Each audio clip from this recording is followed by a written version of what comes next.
Hello everyone. My name is Valerie, and I'm the founder of the College Voter. And today we are here with Celine, the founder of the Myriad News. Thank you.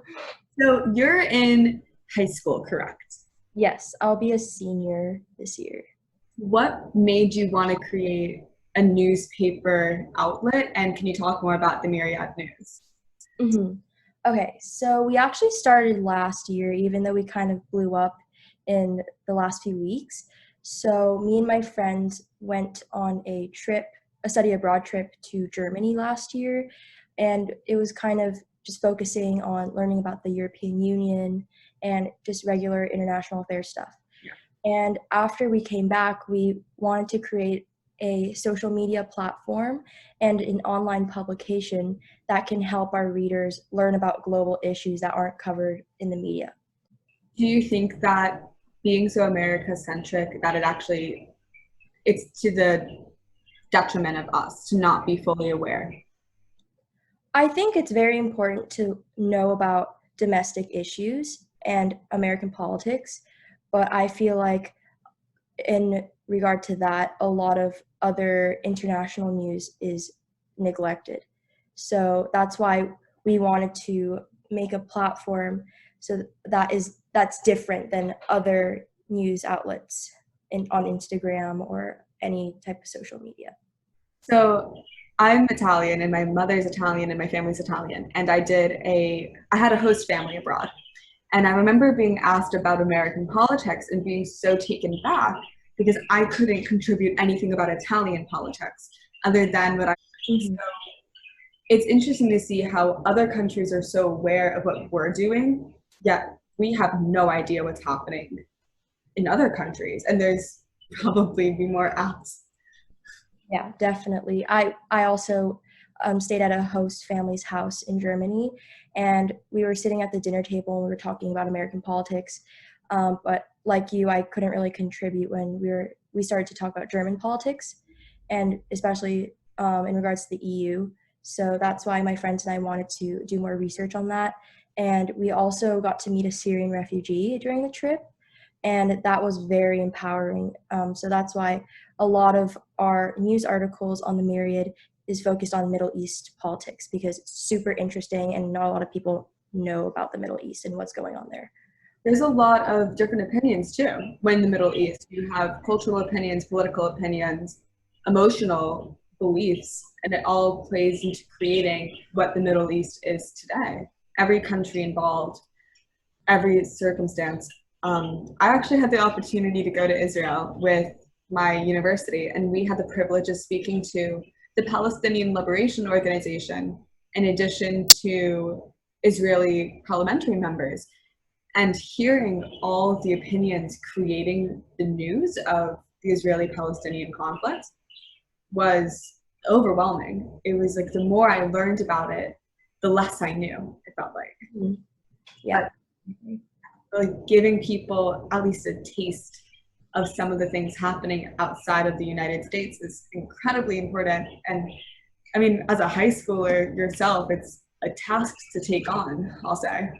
hmm And what we're trying to do is not just report like the top headlines globally, but we also want to teach our readers exactly how politics works and what are elections, what is democracy. So that's why on Instagram we're starting to create more educational threads, teaching our readers about political theory and more than just international politics, how to study and analyze politics. That's the direction we're trying to move in the next few weeks. The world our parents have created. Yes, exactly. And Yeah. are you doing this by yourself? You're not doing this by yourself. So in the past few months, it was just me and three of my friends, and we all went on the trip. Um, but since like a month ago, I would say we've grown exponentially, and now we have like around 60 writers and artists and editors too. So we're like a huge publication now, and we're still growing. And we're trying to write in different languages too, not just English. I've noticed. Yeah. So I think we have writers that can speak more than 10 different languages. So we're trying to expand in all different aspects. And how do you contact them, or do they contact you, or is it through friends? Like if someone wanted to write an article, how would they do so? In the beginning, it was kind of just me and my friends doing some PR and outreach, asking our friends, like, hey, are you interested in politics? Do you want to write for the Myriad?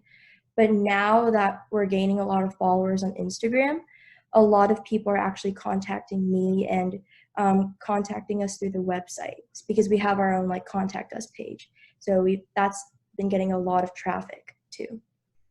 When you first started this with your two or three other friends, is this what you imagined happening? Like what do you imagine happening in the future too? I think that was the problem in the beginning of the year because we didn't really have like a direction. We were just kind of like, oh, we want to write news stories that aren't covered in the media. That was just kind of like our vague goal.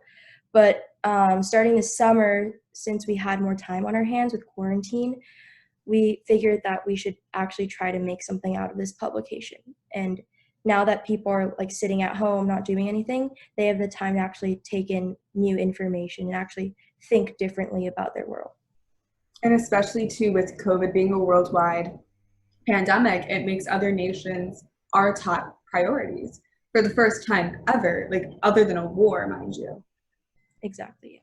Hearing everything that's happening in Italy, I know, because that was a huge quarantine hit. And then seeing Boris Johnson contract COVID-19 and then everything focusing on like English politics for a minute. It's hopefully out of COVID, we become more worldly beings rather than so focused. We'll see if that happens as our own election gears up soon, but one can hope. I think that was one of the reasons why we started to think more about global issues because when the United States wasn't really like it wasn't really a huge COVID spot until like maybe April, May. And we were always bragging, like, oh, it's not going to get to us. And it was mostly in Asia and Europe. But when we started to read the news and we are seeing like Hong Kong, South Korea, and like many other countries, they're dealing with COVID-19 very well. And now we're like the top country, top COVID country. Now we're starting to see like we're not like the superpower anymore. There's other countries that have their own systems and they're dealing with problems just as well as us or even better. I might edit that out, not gonna lie. Yeah. My darling mother. But I can say that again if you want. could you please actually? So I think the reason why we're starting to pay more attention to global issues is actually because of COVID-19. Because the United States wasn't really a huge COVID spot until like after it hit Asia and Europe. But now that we're starting to see like countries like South Korea and also Hong Kong and other European countries recovering well, we're starting to see that, oh, we're not the superpower anymore. And there's other countries that can deal with huge global issues their own way. At least in the healthcare field, at least, definitely. I mean, as a nursing student myself, I know, and mind you, my school is right next to the CDC. Like, I wake up every day to face our health center that's supposed to be guiding us and helping us throughout this entire process. But because of the tensions that we've had within domestic politics, it implicates everything. Mm-hmm. And seeing how we've handled COVID versus Germany versus England versus Hong Kong versus China versus Australia, even like the difference in approach, the difference in sentiment makes me, it just boggles my mind, like as Yeah. a healthcare professional, especially because people can just wear a mask. Like I have three. Like, if someone wants this, please come and take it. Put it over your nose, go out, have a great day. And it's because of the little things, because, let me rephrase this for a second. We've seen what's happening. Like, we have a glimpse into our future. And when people saw that from other countries, our response was, we're better. We don't need this. But in reality, it hit us just as hard, if not worse. Mm-hmm. And it's because, and I hopefully news sources like yours are going to help fix that. And make us realize that we are indeed not better than any other country. We are on the same level. There are equalizers among all of us. Exactly, yeah. And also with seeing how other countries are recovering from COVID-19 better, like I'm South Korean, so I pay a lot of attention to South Korean news.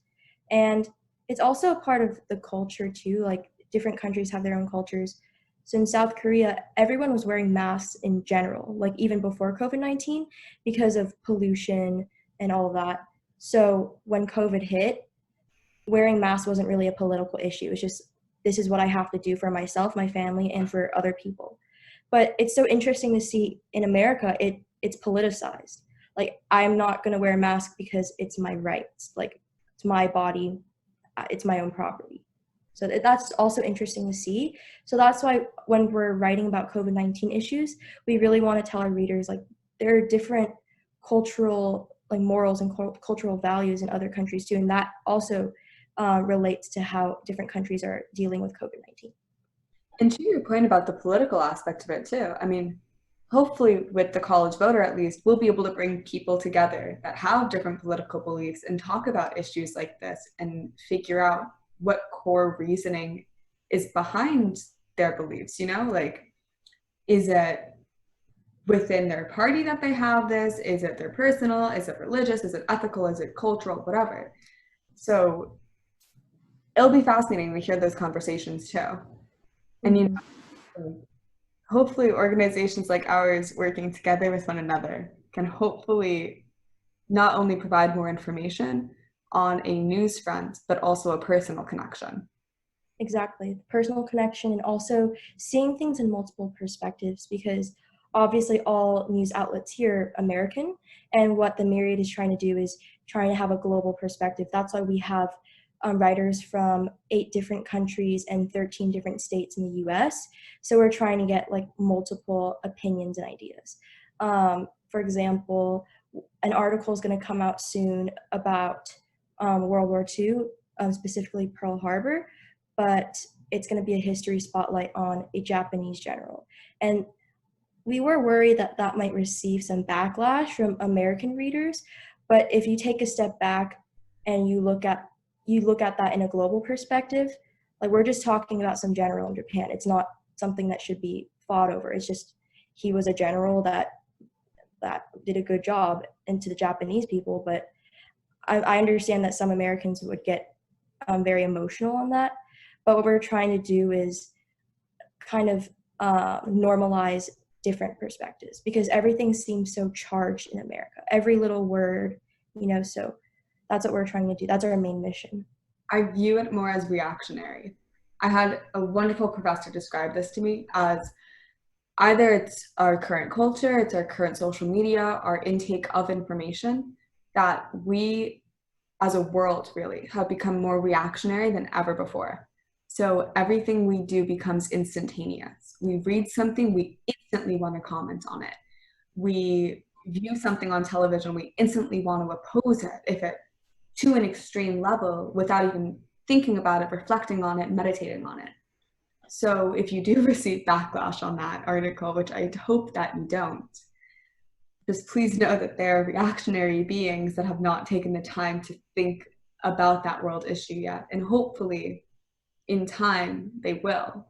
Mm-hmm. But I think some backlash is okay if that sparks some constructive conversation. yes. Because on our accounts, as we're getting bigger, you know that your account is growing when you see like random people fighting on the post. Before we would just have maybe 1 or 2 comments like, great article.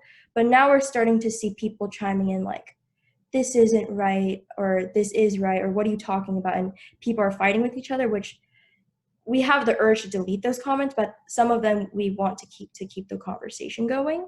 But some comments are very, like, they're very not good. So we delete them right away. But it's good to see like a debate going in the comments section too. It would be fascinating to have a discussion within your audiences about specific prompts and see what do they think about certain issues, and like doing maybe a Zoom conference, but that's something entirely different. I know some accounts, like the Myriad follows accounts that that focus on those conversations. So they like post something like, let's debate about this in the comment section. I think we want to do something like that, but right now we're starting to prioritize on our podcast. We're thinking of having like something kind of like foreign policy where we just talk about politics. We have guest speakers. That's kind of like our main thing, right? Main task right now. God, if you could get John Bolton do that. I was reading his book, The Room Where It Happens, and it's all about foreign policy and all about what the current administration has done with the Secretary of State and in the world. It's fascinating. I highly recommend it, actually. I'll check it out. But that would be incredible if you guys would do that. I know the college voter would be there helping in any way we could. But yeah, it's like looking at a broader view and seeing America's place in the world is it runs our politics too. It runs our policies. Every presidential debate has talked about foreign policy because it's necessary that we do.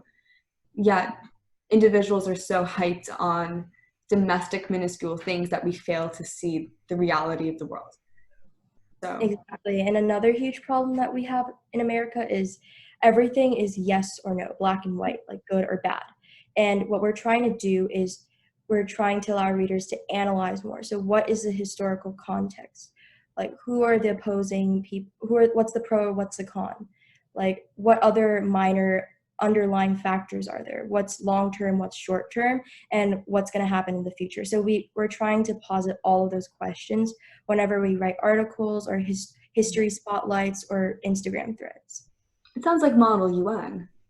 Yes, it is, because I actually am the president of my Model UN team at school, and I've been doing Model UN for almost 3 years now. And my other friend, one of the main founders of the Myriad, he's in college now, but he was the president of his Model UN team at his school. So we like started the Myriad with like a Model UN mindset, I guess, trying to think about global issues and like creating resolutions and like listing all of the potential problems.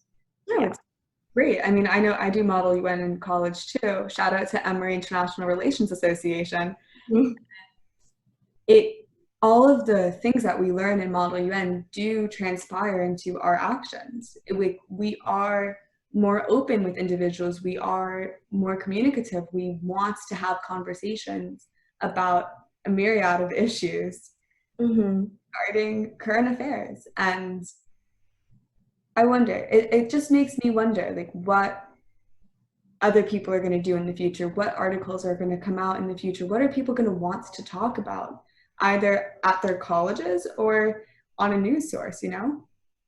It'll be fascinating as we approach November, I believe. And a lot of articles that we write are things that people don't want to talk about. So we're trying to normalize, like, feeling uncomfortable with certain situations and certain topics. How do you approach those that you do have backlash with, and do you think that what you're writing about is not an issue whatsoever? So like I said with the whole comment section thing, if there's a comment that will not lead into a fruitful conversation, then we just delete it, because like that shouldn't be on social media. Like slurs or like, yeah, you know what I'm talking about. But if we have a comment that like posits a question or kind of pokes at a problem of one of our articles, then we just leave it there and we have other people chime in. Sure. I know for me, as we approach doing our events in the fall, it's going to be a very tricky line trying to balance what is productive and what is necessary to have in a conversation versus what is maybe a topic we shouldn't approach. And finding that line, I believe, will be challenging. So I commend you guys on already finding that line, like kind of not by accident, I'll say, but naturally. Yeah, thank you. It'll be interesting. See, for the college voter in the future, what plans do you have? I want to have conversations. Like, very simply put, I wrote my college essay on this, actually. I found it appalling that I would go to DC and I would see these protests and I would ask them why, and I would get yelled at. And it wasn't just by one side either, it was both sides. I know I walked into a Mike Pence speech wearing rainbow and was asked if I was a protester. And like people just aggressively confronting me spurred me to create the college voter because I'm sick of getting yelled at. Like I can have a productive conversation about any topic with nearly everyone, I'd like to say. But without a facilitator, it becomes difficult to do that on your own without that mindset. Like you can have the most partisan opinion you can want, and you can want to preach your ideas out to the public. But unless there's someone kind of helping you and guiding you through that process on either side, it's not going to be productive. Exactly. So